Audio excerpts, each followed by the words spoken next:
কেমন আছেন আপনারা?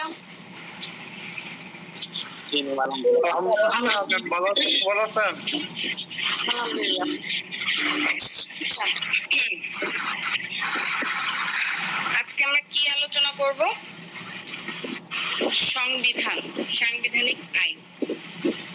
আচ্ছা, আজকে আমরা যে প্রশ্নটা আলোচনা করব সেটা হচ্ছে বাংলাদেশের সংবিধানকে কোন দেশের সর্বোচ্চ আইনের মর্যাদা কেন দেয়া হয়েছে এবং প্রজাতন্ত্রের সকল ক্ষমতা কেবল সংবিধানের আইনের কার্যকরের বাধ্যবাধকতা সংক্রান্ত।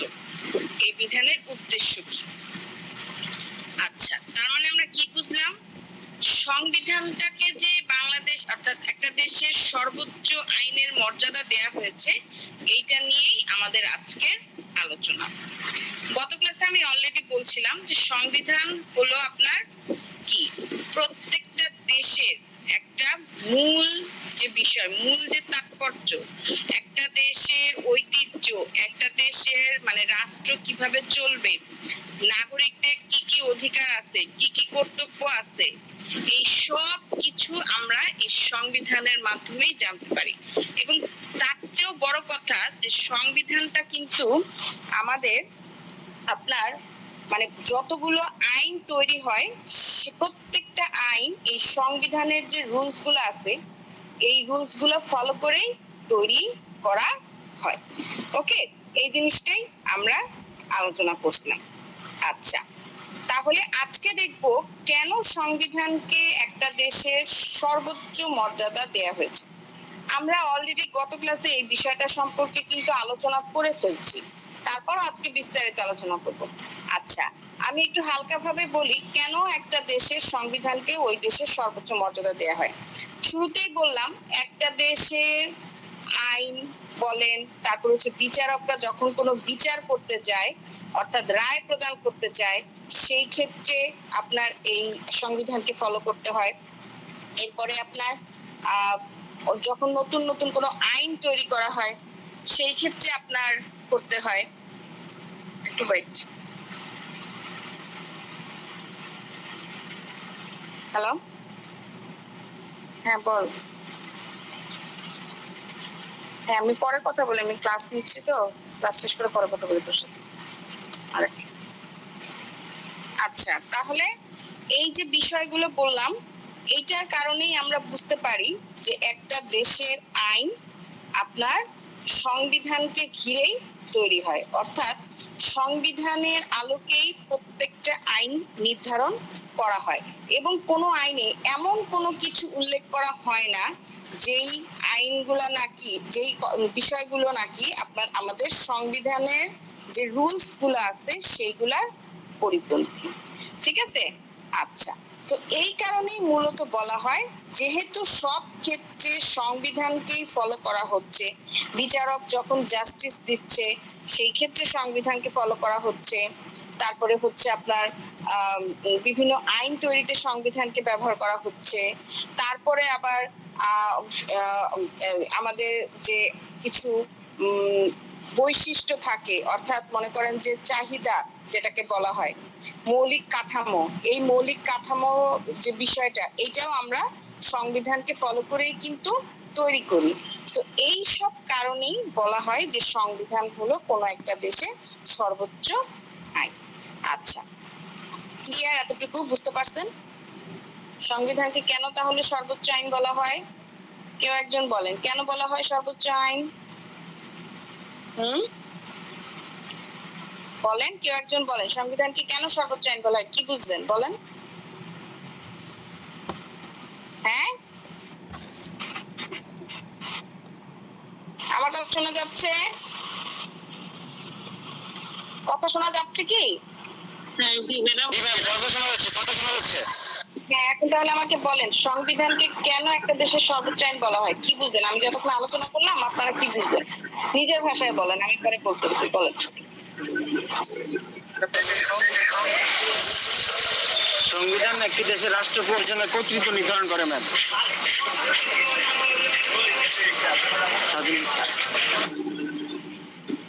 আচ্ছা, যে বাসায় আছেন, বাহিরে নাই, ঠিক আছে, সে একটু বলেন কষ্ট করে, বলেন। সংবিধান একটি দেশের প্রধান আইন, যে দেশের শাসন ব্যবস্থা তৈরি করার জন্য সংবিধানকে ব্যবহার করা হয়। সংবিধানের আইন তৈরিতে ব্যবহার করা হচ্ছে, বিচার কাজে ব্যবহার করা হচ্ছে, যে এই জন্য আমরা সংবিধানটা একটা দেশের সর্বোচ্চ আইন বলে গণ্য করি। সোজা কথা, সংবিধানকে ঘিরেই আমরা যাই করি না কেন আমাদের সংবিধান লাগবেই, আমাদেরকে সংবিধানের রুলস ফলো করেই সামনের দিকে আগাতে হবে। প্রত্যেকটা সংবিধানে আমাদের মৌলিক অধিকার আছে, এটা নিয়ে সংবিধানকে ফলো করেই করতেছি। এই কারণেই বলা হয় যে সংবিধান হচ্ছে একটা দেশের সর্বোচ্চ আইন। আচ্ছা, এবার আসেন আমরা একটু বিস্তারিত বইয়ের ভাষায় কি আছে সেটা দেখি। দেখেন, সংবিধান একটা রাষ্ট্রের মূল আইন এবং মাতৃ আইন, যেটাকে বলা হয় সুপ্রিম ল অফ ল্যান্ড, ঠিক আছে। আচ্ছা, একটা রাষ্ট্র পরিচালনার নীতি বলেন, কাঠামো বলেন, কর্তৃত্ব নির্ধারণ বলেন, সবকিছুই এই সংবিধান করে থাকে। বাংলাদেশ সংবিধান 7 অনুচ্ছেদে স্পষ্টভাবে বলা হয়েছে যে সংবিধান একটা দেশের সর্বোচ্চ আইন। এখন কথা হচ্ছে, কেন একটা দেশের সর্বোচ্চ আইন? দেখেন, সর্বোচ্চ আইন হওয়ার মূল কারণ হচ্ছে সংবিধান দেশের সমস্ত আইন, প্রশাসন, নীতি, কার্যক্রম এগুলা পরিচালনা করে থাকে।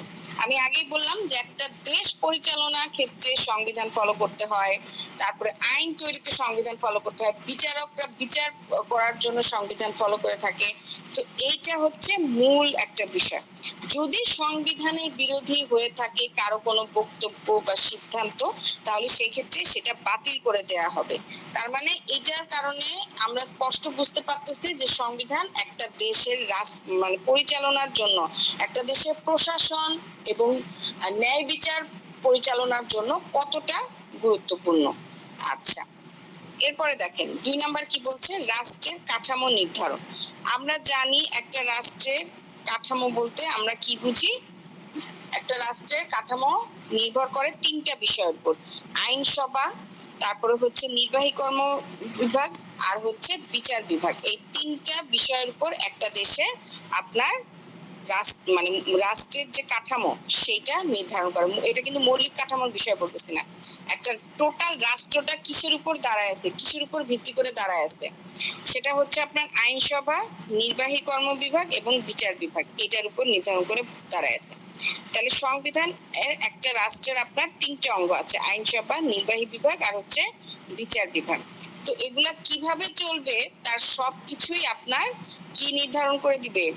এই আপনার সংবিধানটা নির্ধারণ করে দিবে। 3 নাম্বার, মৌলিক অধিকার রক্ষাকারী দলিল। সংবিধান নাগরিকদের মৌলিক অধিকার, মানবাধিকার এবং আইনের শাসনের নিশ্চয়তা দেয়। ঠিক আছে, কি বললাম? মৌলিক অধিকার অর্থাৎ একটা রাষ্ট্রের নাগরিকদের মৌলিক অধিকার কি কি? আমরা জানি খাদ্য, বস্ত্র, বাসস্থান, শিক্ষা, চিকিৎসা, ঠিক আছে। কিন্তু সাংবিধানিক আইন অনুযায়ী সমাজতন্ত্র, তারপরে হচ্ছে আপনার জাতীয়তা, হ্যাঁ, এই যে বিষয়গুলো, ধর্মীয় নিরপেক্ষতা, এইগুলো হচ্ছে আপনার মৌলিক কাঠামো। দেখবেন এই মৌলিক কাঠামোগুলো সংবিধানের মাধ্যমেই কিন্তু এক একজনের উপর বর্ষিত হয়ে থাকে। তো এই একটা কারণ। আচ্ছা, এরপরে কি বলছে, জনগণের অভিপ্রায়ের প্রতিফলন। সংবিধান হলো জনগণের সম্মিলিত ইচ্ছা এবং চুক্তি, তাই এটা সর্বোচ্চ আইন। আচ্ছা, কিভাবে এটা আপনার হইলো ইচ্ছা এবং চুক্তি হলো? দেখেন, সংবিধানের 7-1 অনুচ্ছেদ এবং 7-2 অনুচ্ছেদে সুস্পষ্টভাবে এই সম্পর্কে আলোচনা করা হয়েছে। 7-1 এবং 7-2 কি বলা হয়েছে? 7-1-এ নির্বাচন ক্ষমতা প্রয়োগ রোধ। সংবিধান বহির্ভূতভাবে কোনো ব্যক্তি বা প্রতিষ্ঠান রাষ্ট্রীয় ক্ষমতা প্রয়োগ করতে পারবে না, এটাই এই বিধানের মূল উদ্দেশ্য। আচ্ছা, তাহলে কি বললাম? এই বিধানের মূল উদ্দেশ্য কি? রাষ্ট্রীয়ভাবে আপনার মানে অন্য কোনো আইন বা অন্য কোনো ব্যক্তি, হ্যাঁ, রাষ্ট্রীয় কোনো ক্ষমতা প্রয়োগ করতে পারবে না যেটা কিনা সংবিধানের পরিপন্থী, অর্থাৎ সংবিধানের পরিপন্থী হয় এই ধরনের কোনো আইন বা বিধান যেটাই বলুক না কেন সেটা সে ব্যবহার করতে পারবে না। সো এই হচ্ছে মূল রিজন। আচ্ছা, দ্বিতীয়ত কি? আইন এবং শাসনের শৃঙ্খলা বজায় রাখা। রাষ্ট্রের সব কার্যক্রম যেন নির্দিষ্ট আইন এবং নীতিমালার মধ্যে সীমাবদ্ধ থাকে তা নিশ্চিত করতে এই বাধ্যবাধকতা তৈরি হয়েছে। রাষ্ট্রের যত কার্যক্রম আছে সবকিছুই একটা নির্দিষ্ট আইন এবং নীতিমালার মধ্যে সীমাবদ্ধ থাকবে। এই জিনিসটা নিশ্চিত করার ক্ষেত্রেই আপনার সংবিধানটাকে জোরালো ভাবে ইউজ করা হয় এবং এর প্রতিফলন ঘটানো হয়েছে, যেটা দেশের সর্বোচ্চ আইন। আচ্ছা, 3 নম্বরে কি বলছে? আইনের শাসন, রুল অফ ল প্রতিষ্ঠা। সকল ব্যক্তি প্রশাসন এমন ভাবে সরকার এবং সংবিধানকে আপনার নির্ধারণ করবে যাতে আইনের নীতি প্রতিষ্ঠিত হয়, অর্থাৎ আইনের বাহিরে গিয়ে যাতে কেউ কোনো বিচার না করে, আইনের বাহিরে গিয়ে কেউ যাতে কোনো অধিকার কারো খর্ব না করে, এই বিষয়টাই এখানে উল্লেখ করা হয়েছে। 4 নম্বর কি বলছে? জনগণের ক্ষমতার সুরক্ষা। আচ্ছা, কি জনগণের ক্ষমতার সুরক্ষা? সংবিধান জনগণের তৈরি, তাই কেউ এর বাইরে গিয়ে জনগণের উপর কর্তৃত্ব করতে পারবে না। দেখেন, আমরা গণতান্ত্রিক সমাজ ব্যবস্থায় আছি, অর্থাৎ আমাদের আইনটা কিন্তু ডেমোক্রেসি ল, ঠিক আছে? রাষ্ট্র ব্যবস্থা হচ্ছে আমাদের একটা ডেমোক্রেসি, অর্থাৎ গণতান্ত্রিক শাসন ব্যবস্থা আমাদের। গণতান্ত্রিক শাসন ব্যবস্থার অর্থই হচ্ছে জনগণের তৈরি আইন। অর্থাৎ এই যে দেখেন, এখানে যে আপনার হয়, সরকার গঠন করা হয়, এই সকল সরকার কিভাবে আসে? জনগণের ভোটে আসে না? হ্যাঁ, জনগণের সংখ্যাগরিষ্ঠ ভোটেই কিন্তু আসে। শুধুমাত্র তাই না, সরকার শুধু না, ধরেন এই যে আমরা যারা আইনজীবীদের যে আপনার সমিতি আছে, বার সমিতি, এখানকার যে সদস্যরা থাকে, এটাও আপনার কি আইনজীবীদের সংখ্যাগরিষ্ঠ ভোটে হচ্ছে। তারপরে দেখবেন কোনো যদি করতে যাই, আমরা মনে করেন কোনো সিদ্ধান্ত নতুন করে যদি কোনো আইন প্রয়োগ করতে যাই বা কোনো সিদ্ধান্ত যদি আমরা আনতে চাই সংসদের মাধ্যমে, সেই ক্ষেত্রেও সংসদের যে সংখ্যাগরিষ্ঠ ভোট সেইটা লাগতেছে। এবং অবশ্যই এই যুক্তিগুলো কোত্থেকে আসতেছে? একটা আইন যখন তৈরি হয়, আইনটা কিভাবে তৈরি হয়? সমসাময়িক যে ব্যবস্থাগুলো, সমসাময়িক যে বিষয়গুলো থাকে, এগুলোর উপর ভিত্তি করেই তো তৈরি হয়, তাই না? তো এই জিনিসগুলো কখন আসে? এই জিনিসগুলো তখনই আসে যখন নাকি আপনার মানুষ, অর্থাৎ জনগণ এটা নিয়ে অধিকার চায়, অর্থাৎ অধিকার আদায়ের জন্য যখন তারা দাঁড়ায়, ঠিক তখনই কিন্তু নতুন নতুন আইনের প্রতিফলন ঘটে। তাহলে এখান থেকে আমরা বুঝতে পারতেছি যে জনগণের ভোটের মাধ্যমে, অর্থাৎ জনগণ যখন সবাই মিলে আপনার ভোট প্রদান করে একটা বিষয়কে রায় সিদ্ধান্তে নিয়ে আসতেছে, তখনই সেটা ফাইনাল রায় বা ফাইনাল সিদ্ধান্ত হচ্ছে। তাহলে আমরা দেখতেছি টোটাল আমাদের যে শাসন ব্যবস্থাটা বলেন, সেটা হচ্ছে গণতান্ত্রিক শাসন ব্যবস্থা, অর্থাৎ জনগণের মাধ্যমেই আমাদের এই শাসন ব্যবস্থা বা বাংলাদেশ টিকে আছে, ঠিক কিনা? তো এই কারণেই বলা হয় যে সংবিধান হচ্ছে জনগণের তৈরি। তার মানে সংবিধানে আমরা যেই সব রুলস গুলা দেখতেছি, যেই সব কথাগুলা দেখতেছি, দায়িত্ব কর্তব্য যা যা আমরা দেখতেছি, সবকিছুই কিন্তু জনগণের তৈরি। অর্থাৎ আমাদের এক একটা বাংলাদেশ এক একটা প্রবলেম ফেস করছে এবং সেই সুবাদেই আপনার জনগণের অধিকারটাকে আরো বেশি স্ট্রং করার জন্য কি করা হয়েছে? এই সংবিধানে নতুন নতুন আইন প্রতিফলন ঘটানো হয়েছে বা নতুন নতুন রুলস, ধারা, অনুচ্ছেদ এগুলো যুক্ত করা হয়েছে। তার মানে এই সংবিধানটা কোনো একক আইনবিদ বা প্রণেতাবিদের লেখা না, এই সংবিধানটা আপনার জনগণেরই লেখা বলতে পারেন। শুধুমাত্র জনগণের যে কথাগুলো, জনগণের যে অধিকারের জন্য যে লড়াইগুলো, এই কথাগুলাই আপনার ফাইনাল সিদ্ধান্ত হিসেবে এই সংবিধানে লেখা হয়েছে। তো এই জন্য আমরা বলতে পারি সংবিধান হচ্ছে জনগণের তৈরি আইন। বুঝতে পারছি? আর যেখানে জনগণের তৈরি আইন, অর্থাৎ জনগণের উপরে যেখানে কোনো কর্তৃত্ব করা যাবে না, সেই জায়গায় আমরা নির্দ্বিধায় বলতে পারি আমাদের একটা দেশের সর্বোচ্চ আইন হিসেবে সংবিধানকে আমরা গণ্য করতেই পারি। তার মানে আমরা কি বুঝলাম মোটামুটি? যে সংবিধান একটা দেশের সর্বোচ্চ আইন হিসেবে স্বীকৃত দেওয়ার মূল কারণই হচ্ছে এটা জনগণের ইচ্ছার প্রতিফলন এবং রাষ্ট্রীয় কার্যক্রমের ভিত্তি ঘটায়। অর্থাৎ রাষ্ট্রের যে কার্যক্রম বললেন, রাষ্ট্রের যে শাসন ব্যবস্থা, এই সব কিছুই আমাদের জনগণের ইচ্ছার প্রতিফলন ঘটায়। এই কারণেই বলা হয় এই সংবিধান হচ্ছে বাংলাদেশের সর্বোচ্চ আইন। এবং এখানে কোনো ধরনের স্বেচ্ছাচারিতা বা আপনার কি করবে না, একনায়কতন্ত্র প্রতিষ্ঠা হবে না। এটাই হচ্ছে, বুঝতে পারছেন? বুঝাতে পারছি? ম্যাম, জনগণের প্রতিফলন ও রাষ্ট্রের কি বলছেন? কি হচ্ছে জনগণের প্রতিফলন? বুঝলাম না, আবার বলেন। ম্যাম, আপনি বলছেন না যে এটা হচ্ছে গিয়ে সংবিধান হচ্ছে জনগণের ইচ্ছা প্রতিফলন, ও রাষ্ট্রের কি বলছিলেন সেটা বুঝি নাই ম্যাম। রাষ্ট্রীয় কার্যক্রমের ভিত্তি, অর্থাৎ রাষ্ট্র পরিচালনার যে আপনার নিয়মগুলা, কার্যক্রমগুলা, এই সব কিছুই তো আমরা সংবিধানকে ফলো করেই তৈরি করি, ঠিক কিনা? হ্যাঁ, প্রথম থেকেই বলতেছি না যে রাষ্ট্র শাসন ব্যবস্থা বলেন, তারপরে হচ্ছে বিচারকরা যে বিচার কার্যের মানে বিচার প্রদান করবে, বিচার দিবে, রায় দিবে, যুক্তি দিবে, আদেশ দিবে, এখানেও সে সংবিধানের সাহায্য নিচ্ছে। এই জন্য বলা হচ্ছে এটা রাষ্ট্রীয় কার্যক্রমের ভিত্তি এবং জনগণের ইচ্ছার প্রতিফলন। তার মানে রাষ্ট্রীয় কার্যক্রমের ভিত্তি মানে একটা রাষ্ট্র কিভাবে চলবে, কিভাবে পরিচালনা করা হবে, এই সব কিছুই সংবিধানই নির্ধারণ করে থাকে। সংবিধান বলতে সংবিধানের যে কথাগুলো, এগুলো হচ্ছে যেহেতু জনগণের লেখা, তাই এটাকে আমরা জনগণের প্রতিফলন হিসেবে বলবো। এবার বুঝছেন? জি ম্যাম, থ্যাংক ইউ। কারো কোনো প্রশ্ন আছে? হ্যাঁ, 1 নম্বর নিয়ে কারো কোনো প্রশ্ন আছে? জি না ম্যাম। ওকে, তাহলে আমি 2 নাম্বার প্রশ্নে যাচ্ছি। 2 নম্বরে কি বলছে দেখেন, রাষ্ট্র পরিচালনার মূলনীতি বলতে কি বুঝো, এগুলোর তাৎপর্য এবং বৈশিষ্ট্য কি। অর্থাৎ রাষ্ট্র পরিচালনার মূলনীতি কি, মানে একটা রাষ্ট্র কিভাবে পরিচালিত হবে, এই রাষ্ট্র পরিচালনার মূলনীতি কি, কিসের উপর ভিত্তি করে একটা রাষ্ট্র সামনের দিকে আগাবে, এটাই বলা হচ্ছে।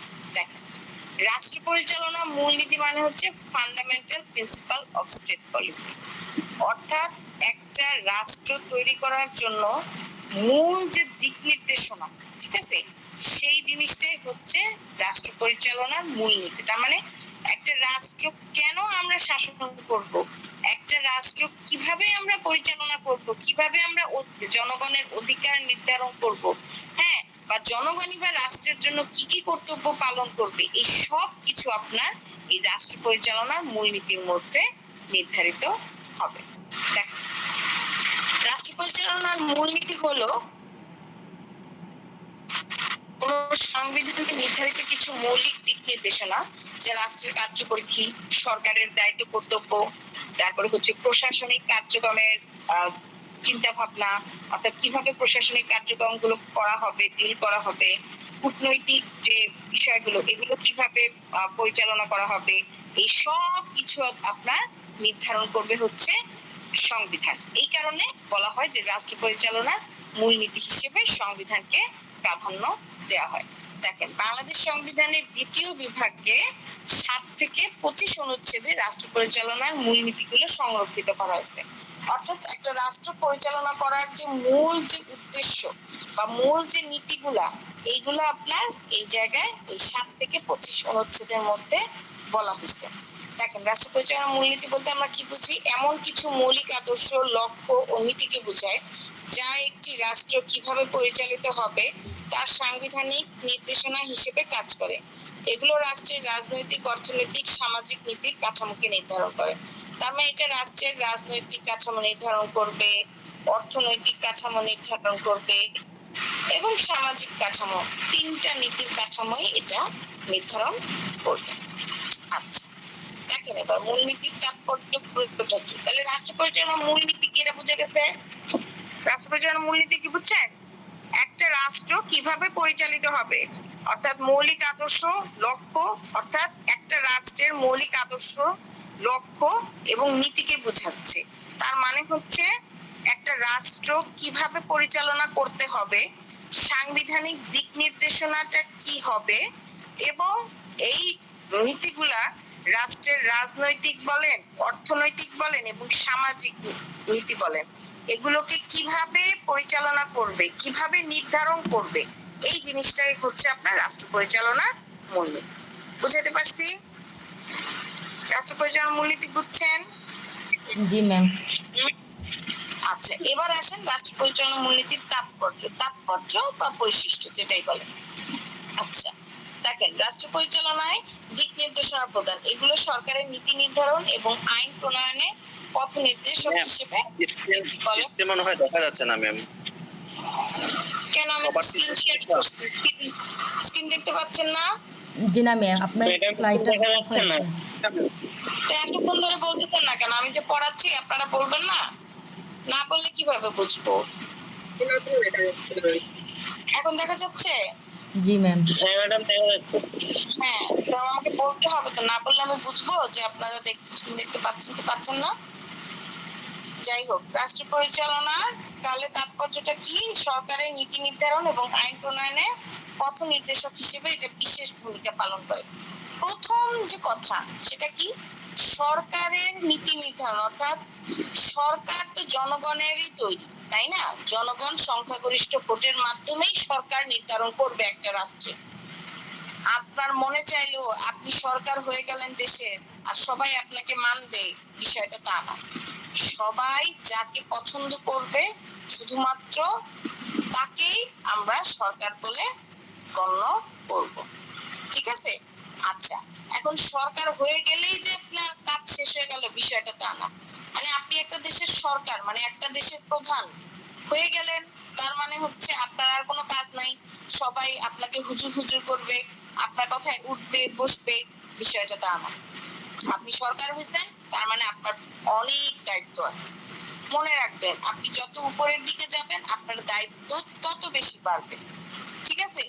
আপনি সরকার তার মানে পুরো দেশ, পুরো জাতি আপনার দিকে তাকায় আছে, তাই না? তাহলে এখানে আপনার কাজ অনেক বেশি না? আপনার দায়িত্ব কর্তব্যগুলো অনেক বেশি না? বলেন বেশি কিনা? প্রত্যেকটা সেক্টরে আপনার ভালো মতো তদারকি করতে হবে এবং যোগ্য ব্যক্তিদেরকে নির্ধারণ করতে হবে যারা এই দেশের সম্পদ, দেশের মানুষ সবার জন্য উপযোগী ভূমিকা পালন করবে। তার মানে এই যে একটা দেশের সরকার নির্ধারণ করার পর ওই সরকারের যে দায়িত্ব কর্তব্য, নীতি নির্ধারণ, এই সব কিছু আপনার সংবিধান ঠিক করে দিবে। বুঝতে পারছি? সংবিধানের কথা মতোই আপনাকে চলতে হবে। সংবিধানই সবকিছু ঠিক করে দিবে আপনার পরবর্তী স্টেপটা কি হবে, কি ধরনের কাজ আপনাকে করতে হবে, ঠিক আছে? বা কি কি কাজ করলে এই দেশের জন্য ভালো হবে, এই সব কিছু সংবিধানই আপনাকে নির্ধারণ করে দিবে। বুঝতে পারছি? সবকিছু চালিকা শক্তি।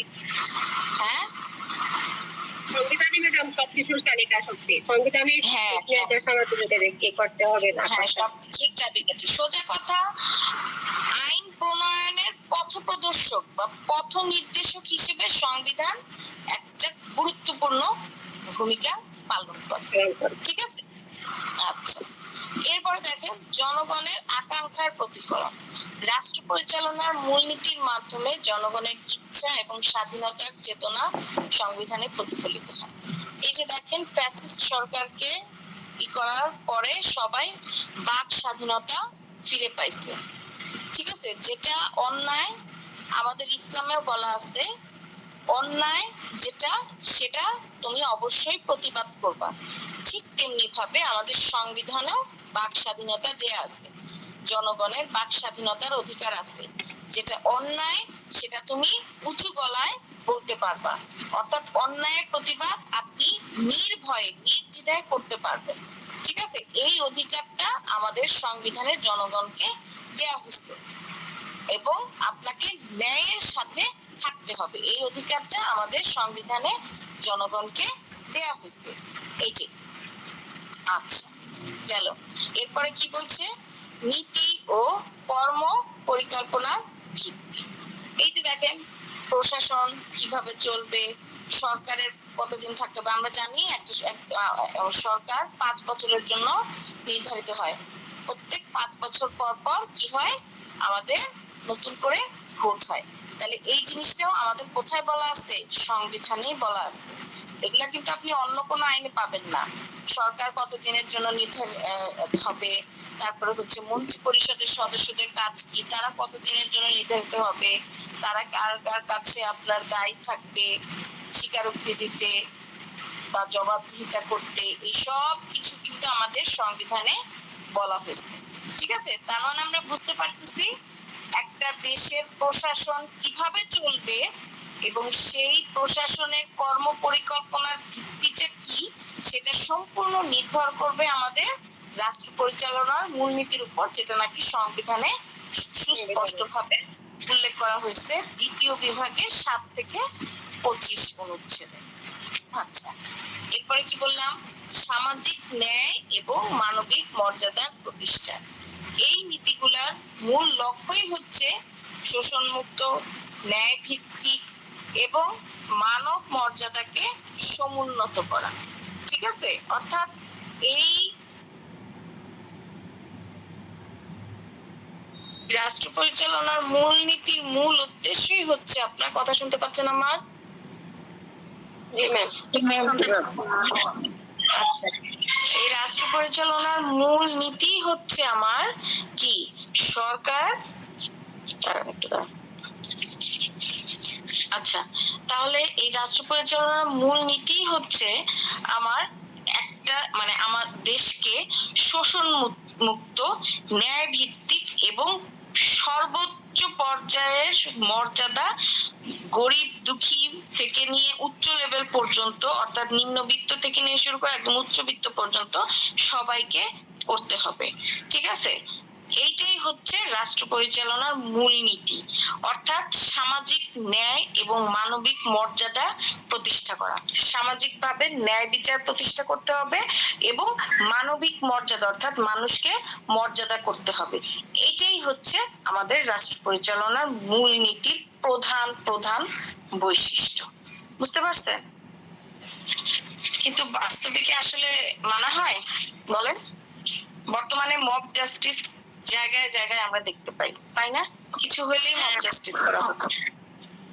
আচ্ছা, এবং এখানে এখন বর্তমানে মানুষের এমন একটাই হয়ে গেছে, মর্যাদা তো নাই, কেউ কাউকে মর্যাদা তো করেই না, উল্টা কে কত উপরে উঠতে পারবে টাকা পয়সা নিয়ে, এটাই চিন্তা।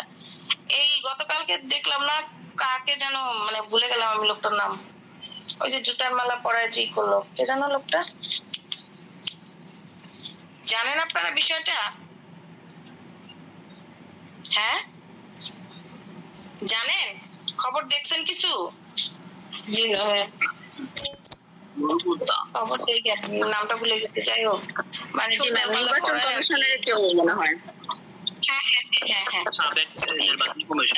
এটা কি মব জাস্টিস না? সে অন্যায় করছে, সেখানে সে অবশ্যই শাস্তি পাবে, তবে সেটা উপযুক্ত তদন্তের পরে বিচার ব্যবস্থার মাধ্যমে সেটা দেয়া হবে। আপনি আমি কে, তাই না? আপনি আমি কে তাকে এভাবে অপমান অপদস্থ করার? তাহলে কি আমরা দেশের আইনটাকে মানলাম? বা দেশের এই যে সংবিধানে যে এত সুন্দর করে বলা হয়েছে মানব জাতিকে আপনার সম্মান করতে হবে, সকল প্রজাতির জাতিকে, আমরা কি এটা মানলাম? বলেন, মানলাম? মানলাম না। এগুলো তো জাস্ট আমাদের হাই প্রোফাইল লোক, তাই আমাদের নজরে আসছে। এমন অনেক জায়গা আছে যেখানে যেগুলো আমাদের নজরেও আসে নাই। সবকিছু তো আর ভিডিও করা হয় না, তাই না? সবকিছু তো আর আলোচনায় আসে না। তাহলে বর্তমানে মব জাস্টিস আপনার চতুর্দিকে ভরে গেছে, বুঝছেন? এই হচ্ছে বিষয়টা। যাই হোক, ওসব আমাদের দেখার বিষয় না। আমাদের সংবিধানে যেটা বলা হয়েছে সেটা বলি। সংবিধানের মানে এই নীতির মূল লক্ষ্যই হচ্ছে একটা রাষ্ট্রকে শোষণমুক্ত, ন্যায়ভিত্তিক এবং মানবিক মর্যাদার মাধ্যমে একটা প্রতিষ্ঠিত সমাজ গঠন। আচ্ছা, তাহলে এই হচ্ছে রাষ্ট্র পরিচালনার মূলনীতির তাৎপর্যগুলা। ওকে, এবার আসি এর বৈশিষ্ট্যগুলা কি।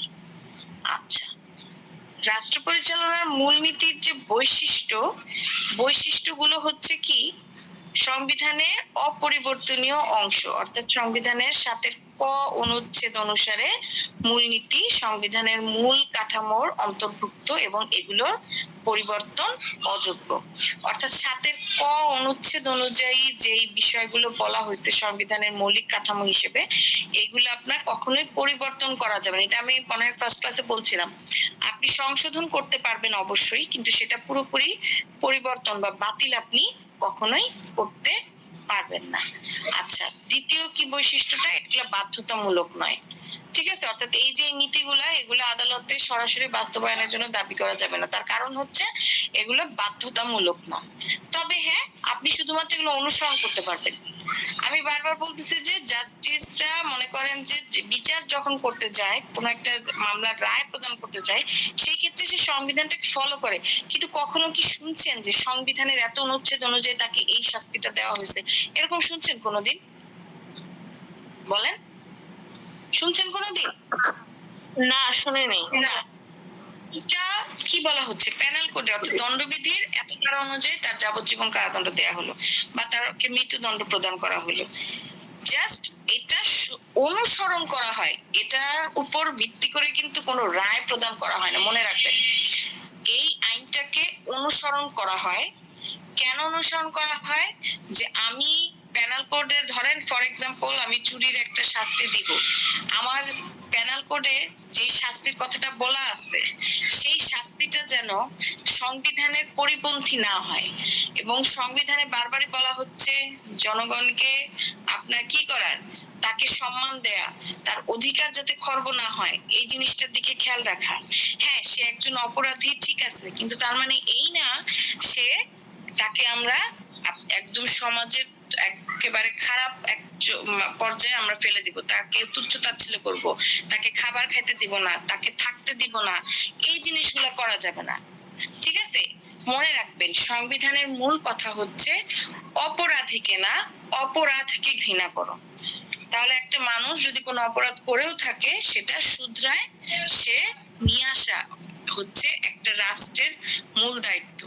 ঠিক আছে, রাষ্ট্রের যে জনগণ, রাষ্ট্র হচ্ছে জনগণের অভিভাবক। ঠিক আছে, তাহলে রাষ্ট্রের কোন ব্যক্তি বা কোনো পার্সন যদি কোনো অন্যায় দিকে ধাবিত হয়, তবে সেই ক্ষেত্রে রাষ্ট্রের দায়িত্ব হচ্ছে কি, তাকে ন্যায়ের পথে ফিরিয়ে নিয়ে আসা, তার মধ্যে অনুশোচনা সৃষ্টির মাধ্যমে ন্যায়ের পথে ফিরিয়ে নিয়ে আসা। ঠিক আছে, হ্যাঁ সে একজন আসামি, তাকে জেল দেওয়া হয়েছে, যাবজ্জীবন কারাদণ্ড, ইভেন মৃত্যুদণ্ডও যদি দেওয়া হয়, তাকে কি থাকা খাওয়া এটা কি বঞ্চিত করা হবে? আপনি বলেন। জেলে রাখা হয়, হাজতে রাখা হয়, সেখানে কি তাকে 3 বেলা খাইতে দেওয়া হয় না, তাকে ঘুমানোর জন্য দেওয়া হয় না? হ্যাঁ, তাহলে এইটাই বলা হয়েছে যে সংবিধানকে ফলো করে জাস্টিসরা রায় দিবে সত্যি, কিন্তু তার মানে এই না সেইটাকে উপর ভিত্তি করে রায় প্রদান করবে না, জাস্ট অনুসরণ করবে যে যেই আইনের যেই ধারার আন্ডারে আমি শাস্তিটা দিচ্ছি সেইটা যাতে সংবিধানের পরিপন্থী না হয়, এটাই বলছে। বুঝছেন? আচ্ছা, গেল। এরপরে হচ্ছে নৈতিক নির্দেশনা। এটা ইজি ব্যাপার। সরকারের যে মানে আদর্শিক এবং নৈতিক দিক নির্দেশনাগুলো এগুলো আমরা সংবিধান থেকেই আসবে। সংবিধানই নির্ধারণ করে দিবে যে তার পরবর্তী স্টেপ কি হবে, সে কি কাজ করবে জনগণের জন্য, জনগণের সাথে তার আচরণ কেমন হবে, তার যে মন্ত্রী পরিষদের লোকজন আছে অর্থাৎ তার আন্ডারে যে লোকজন আছে তাদের সাথে তার আচরণ কি হবে, এগুলো সবকিছু সংবিধানে নির্ধারণ করে দিবে। শেষ। আচ্ছা, 4 নম্বর বলছে রাষ্ট্র এবং নাগরিকের সম্পর্ক নির্ধারণ। দেখেন, সংবিধান রাষ্ট্র এবং নাগরিকের মধ্যে একটা সুসম্পর্ক তৈরি করে, তাদেরকে কাছাকাছি আনাই। জিনিসটা কিরকম কেন বললাম, দেখেন এই রাষ্ট্রের আপনি বাংলাদেশের নাগরিক, বাংলাদেশের নাগরিক হিসেবে আপনার যেমন বাংলাদেশের কাছে কিছু অধিকার রয়েছে, ঠিক তেমনি বাংলাদেশের জন্য আপনার কর্তব্য নাই? বলেন, আছে না? কর্তব্য আছে কিনা? সরকারি যে সম্পদগুলো, এই সম্পদগুলোকে দেখাশোনা করা আপনার দায়িত্ব, কর্তব্যের মধ্যে করে না? করে না? করে। কথা বলেন না। দায়িত্ব সরকারি সংরক্ষণ করা। হ্যাঁ, সরকারি সম্পদকে সংরক্ষণ করা। এরপরে হচ্ছে আপনারা মনে করেন যদি কোথাও কখনো আপনি একজন সাধারণ জনগণ, কোথাও যদি কোনো অন্যায় হইতে দেখেন সেক্ষেত্রে অন্যায়ের প্রতিবাদ করা। সেটা আপনার দায়িত্বের মধ্যে পড়ে, পড়ে না? আচ্ছা, তাহলে পাশাপাশি নাগরিকদের অধিকারকেও আপনার এই সংবিধানটা নির্ধারণ করে দেখা তার দায়িত্ব কিরকম। ওই যে পড়ছিলাম না, সমাজতন্ত্র, ধর্মীয় নিরপেক্ষতা, জাতীয়তা, মনে আছে? জাতি হিসেবে আমরা বাঙালি জাতি, এবং সবাই আপনার কি বাঙালি জাতি হিসেবে আমরা প্রতিষ্ঠিত বা পরিচিত। এরপরে কি বলছে? এরপরে হচ্ছে আপনার এই একটা সুষ্ঠু সুন্দর সমাজ ব্যবস্থা তৈরি করা, তারপরে বাক স্বাধীনতা থাকবে, তারপরে ধর্মীয় নিরপেক্ষতা অর্থাৎ জাতি ধর্ম নির্বিশেষে সবাইকে আমাদের শ্রদ্ধা করতে হবে, সবার ধর্ম পালন করার অধিকার থাকবে, এটা নিয়ে কোনো বাধা প্রদান করা যাবে না। ঠিক আছে, এই যে বিষয়গুলো, তার মানে আমরা দেখতেছি যে অধিকার, তারপরে হচ্ছে আমার নারী পুরুষ সবাই সমান।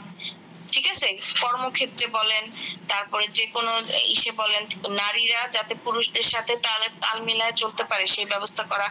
তারপরে হচ্ছে যারা প্রতিবন্ধী আছে তারাও যাতে আপনার কাজ করতে পারে, তাদেরকেও যাতে অন্য খারাপ চোখে না দেখা হয় বা তাদেরকে যাতে বঞ্চিত না করা হয় সরকারি চাকরির ক্ষেত্রে, সেটা খেয়াল করা। হ্যাঁ, তো এই যে বিষয়গুলো, এগুলো থেকে আমরা বুঝতে পারতেছি যে আপনার কি রাষ্ট্র পরিচালনার মূলনীতিটা রাষ্ট্র এবং নাগরিকদের মধ্যে একটা সুসম্পর্ক তৈরি করে।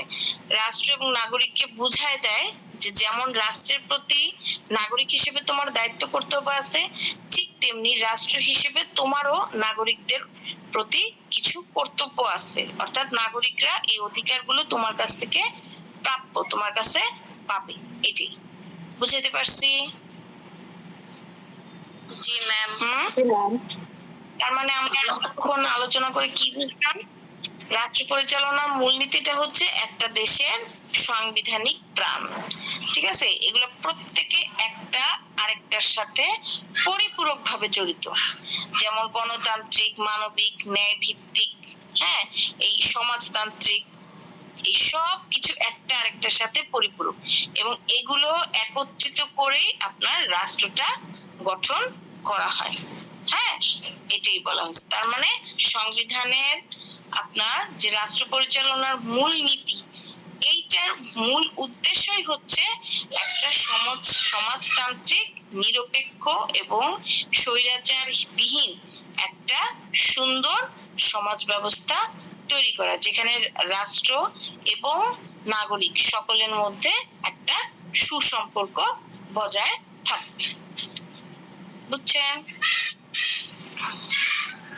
হ্যাঁ ম্যাম।